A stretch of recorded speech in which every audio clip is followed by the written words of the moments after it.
It's me, Lily Shady, and welcome to Serving Tea for this week after Thanksgiving. I know that all of you are probably stuffed full of wonderful turkeys and things like that. As you can see, I'm fully fixed, my boobs are back together, and I have had all of my plastic surgeries. I still don't have my nose or my butt yet, and I am still very upset about this.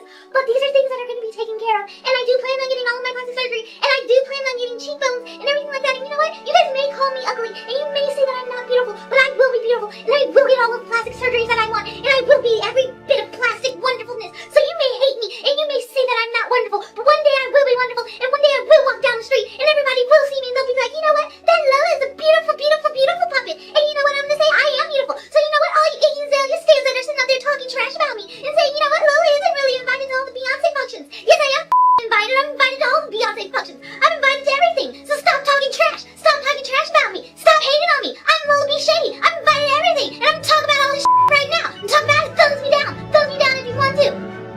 Hello, I'm Lola B. Shady, and welcome to Serving Tea. I'm here. Let's start.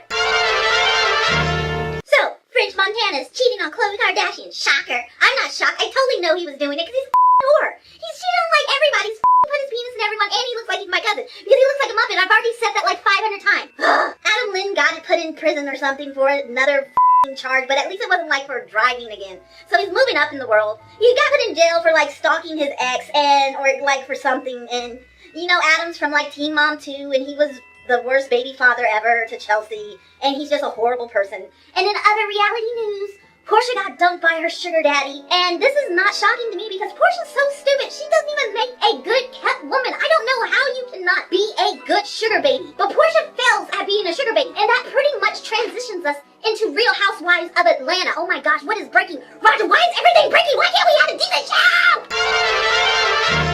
Everyone's gonna tell me that I'm a f***ing idiot, and how can you say that you don't like Iggy Azalea and you're f***ing Nicki Minaj fan? Oh, yes, I'm a Nicki Minaj fan, and I still think that Iggy Azalea can't f***ing rap shit up. Anyways, Real Housewives of Atlanta. I'm cussing so much, you've got to beep all of this now. Anyways, are you gonna beep all this out? Yes. Good. You gotta get better on stuff production, because if we don't get better production, we're never gonna f***ing advance in the world. Hey. You're not helping me. Anyway, Real Housewives of Atlanta. Now, okay, so Portia did give us a little bit of kiki because she gave us this whole entire new thing called a robot read. Robot read. When you don't have enough of your own personality to do your own reading, and someone has to do it for you. It also means you're dumb. I'm done. Can I go?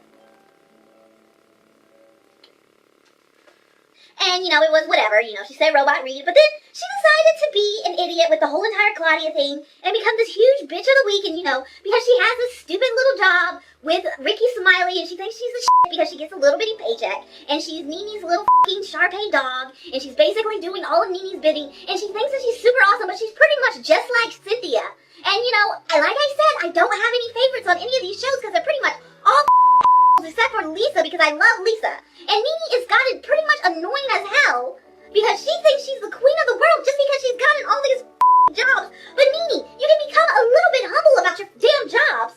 But anyways, Portia was a bitch to Claudia, which I'm kind of liking Claudia because Claudia's made me laugh because she's a little bit real on the show, but I have to see what she does to see if she's gonna stay there. And then Claudia tries to talk to Portia, and then Portia pretty much ignores her even though she's being real with her, and then changes the subject like she's a 12-year-old, and it's just like, what are you even doing? And now I know why you were made a friend of the housewife.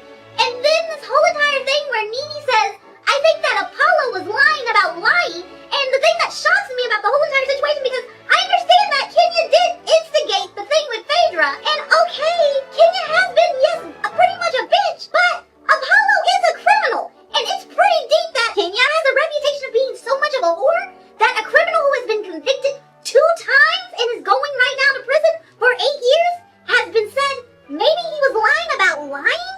That's deep. And maybe that's why it made Kenya have a little bit of a breakdown on television. That's kind of up. But then on the other news with Candy, Candy is having managerial blah blah blah blah breakdowns with the whole entire camp, and it's just this huge mess. Don Juan is going off on Todd for saying Todd is trying to jump into things, but then you kind of see Todd's point of view of saying, why is Candy's whole entire situation been a mess for this long? Because Candy's camp never fully finishes everything. Everything goes straight to hell. Candy coded whatever night should have been bigger than it was. Her whole entire sex toy line should have been bigger than it was. It's like she does 5,000 other projects and never finishes them.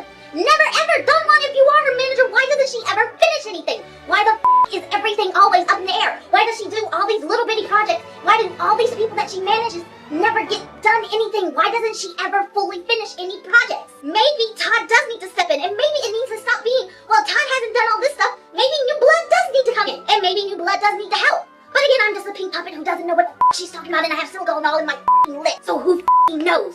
Next! On 90 Day Fiance, Danielle and Muhammad still having drama. Danielle, who has the most awkward smile I have ever seen, ever. Like, it's so awkward, I don't even know if it's real. Like, I don't know if their situation is set up or not. It's like she's tricking us.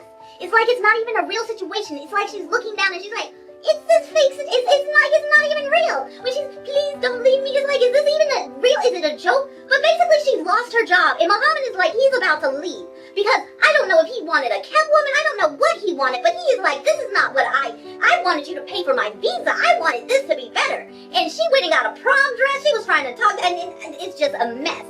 And Muhammad wants out now because he said, this is not the rich woman that I thought I was marrying. I thought that I was marrying a rich woman with low self-esteem that I could totally use. And this is not the rich woman that I thought that I was marrying. This is BS. I got totally shafted in this situation. I got a woman with low self-esteem who is poor. And this is fucked up. So Muhammad wants out. So I'm totally calling that this is not going to happen.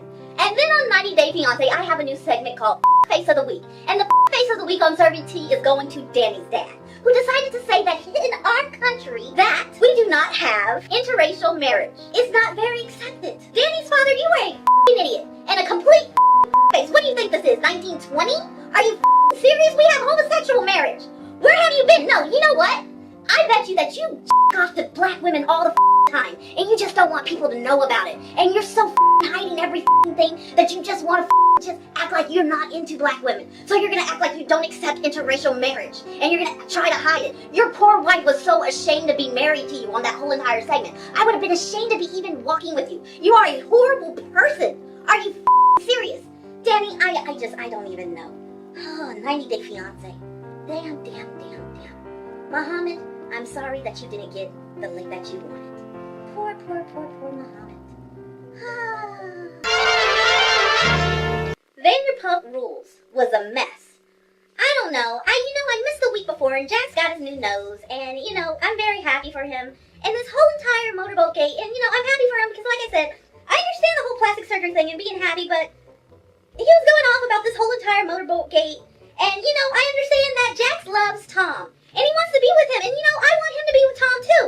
But Tom loves crack, and you can see it in Tom's eyes. Tom just wants crack. So, maybe Tom can just have crack, and maybe if Tom goes and gets crack, then Jax can go and do crack with Tom, and then they can all be together, and then this whole motorboat gate can be over, and then that one chick can be with Stassi, and Tom can be with crack, and then Jax can watch Tom do crack while maybe masturbating. And then everything will be happy, and motorboat gate will be done. See, Lola helps problems. I figured out Vanderpump Rules. I leveled. Yay! Okay, Bad Girls Club's boring. I fell asleep. Real Housewives of Beverly Hills. Yay! So Lisa throws a party for Lisa, the one with the big lips like mine, but her lips are like Taylor's, but they're better than Taylor's lips because, Taylor's lips always look like they were attacking the world, like Godzilla attacking, but this Lisa's lips are more under control, and this Lisa seems to get along with Lisa because she has a Lisa sense of humor, and she's dirty-minded and everything. She loves porn, and Lisa loves that. She's all 80s realness like Lisa, and Lisa loves that, and she has her own money, and Lisa needs friends with her own money and sense of humor, and that's good. It's not a moocher. Like that one Ricky Ricardo dude that used to live in Lisa's basement, and Brandy, who was always the zombie of Beverly Hills that wanders around. Brandy broke ass, yes, and we're gonna get on that later. But yes, Lisa and Lisa are getting along, and Kyle came to the party, and Kyle was loving being at the party and eating the salmon and everything while Brandy's over there sucking lemons, like I said on Twitter, out of Yolanda's ass and having to eat that. And Lisa is feeding Kyle and Lisa wonderful salmon at Pump, and Brandy is crying on the phone saying that she ain't got no money. Because you know why, Brandy? Because you're worried about being in Beverly Hills when you don't have Beverly Hills money. Go to the valley where you belong. You don't have the money to live in Beverly Hills. Brandy, you need to let go of Lisa because you were whining about Lisa to Kyle. You're still whining about Lisa. Let it go like that song from that one movie. Just let it go. She won't let it go. Just let it go. Stop whining. Go find a friend. Find a friend with your low-class zombie ass and stop whining about life. Oh my gosh. Just go. Let it go. Let it go, Brandy. Oh. So yes, that is me. was serving tea, and I am very excited. Like I said, I made this like Yolanda, but Yolanda's daughter Gigi is a badass model, and her other daughter would be a badass model, but you know she's going to school and shit like that. But they both have badass modeling genes. So even though I can't stand their mama, their daughters can model. So yeah, but Lisa and Lisa get along, and Kyle was bridal shopping. The season seems very slow so far. I hope it picks up because somebody's supposed to be fighting someone.